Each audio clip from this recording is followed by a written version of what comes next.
I think the best way for me to comment on this film and share my knowledge and experience, which, funny enough, goes back over 15 years, promoting many of the same ideas that we saw in this excellent film. Let me start with my previous career, serving the oil industry and government. And that was very instructive. I had to look at it as some kind of a graduate school or, dues paying so that I could really tolerate my role. And it was worth it in some ways, to get the experience to be able to help predict the second oil shock in 1979, which was triggered by a 9% shortfall in gasoline deliveries March of 1979. And so that was very instructive for us today as well. I got into environmental activism as a return to my student days for my new career. It was called Fossil Fuels Policy Action, and our first main project was the Alliance for a Paving Moratorium. The idea was to help Amtrak and stop building roads and wasting all those resources so that people could go around more efficiently.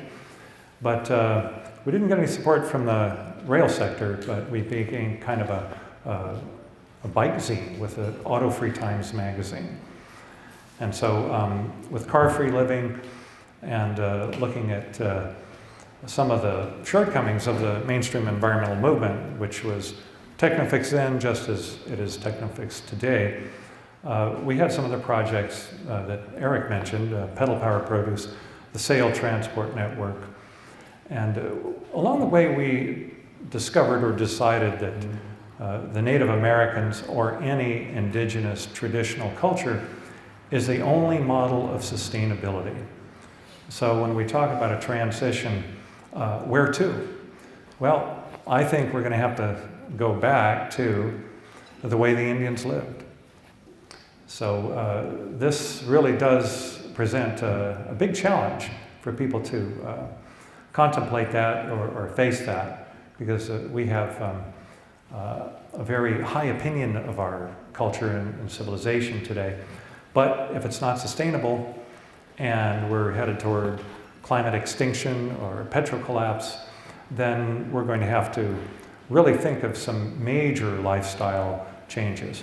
And I think the word transformation might be a very realistic way of looking at what's going on. It would be nice to transition into something very sustainable and have a culture that works for us all and for our fellow species. However, there are some heavy prices to pay, which we've barely begun to pay those prices. Let's talk about what's going on today in the Middle East and North Africa. Here we have pressures on a very sensitive part of the world geopolitically. These are oil exporting countries.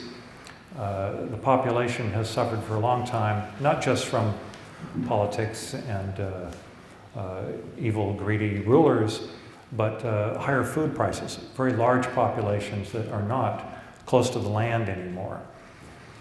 So these pressures are bubbling up in ways that in some respects are very heartening, such as more self-rule, and we all want to see more of that.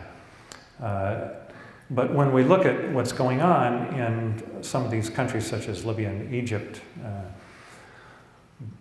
we're going to be seeing just more of the same in some of the other even more sensitive countries such as Saudi Arabia or Iran.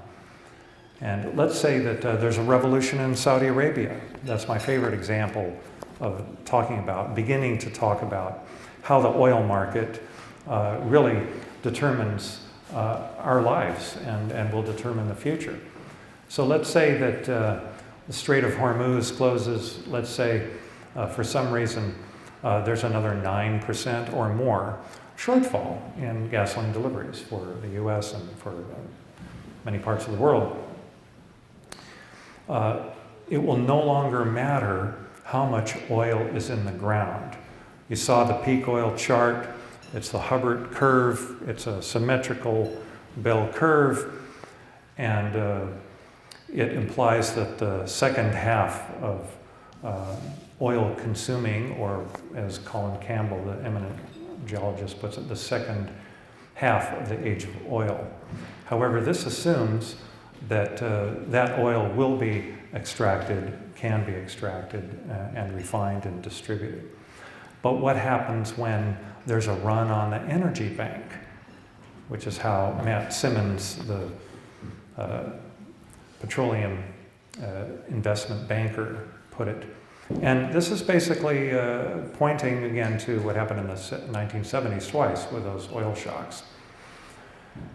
So let's say we have oil not coming into the gasoline stations. It's already pretty tough when it's now getting up to $4 a gallon. But let's say next week it's $5 a gallon on Monday.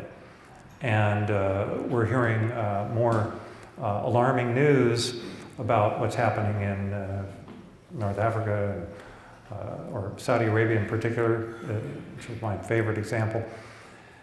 That could be rapidly developing into the workforce not getting to jobs, and the majority of US workers are getting to work with their cars, commuting. Let's imagine other sectors of the economy immediately affected by these shortages. And partly it's an artificial shortage when you have skyrocketing prices, panic buying, and hoarding. And again, it doesn't really matter how much refining capacity there is or oil in the ground. Even if it were easy to get at, cheap oil, in terms of good net energy yield, you'll see the failure of just-in-time delivery impacting businesses, factories, institutions. The truck's not pulling into Walmart, Safeway. And we've had the workers not being able to get to their jobs. That goes on a few days. How patient will people really be before they empty the shelves of the supermarkets? So this is not a pleasant development or outcome that I would wish to see, and I don't think anybody here would. But it's important to realize that there may not be the time to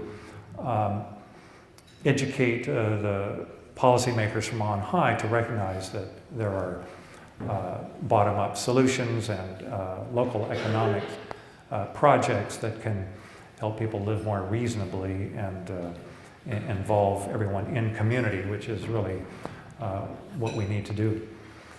So I guess recognizing that the transition towns are a very positive approach and a happy approach, this can only be done via recognizing reality, dealing with truth, and then we can really see what needs to be done. Then we can see what is truly possible.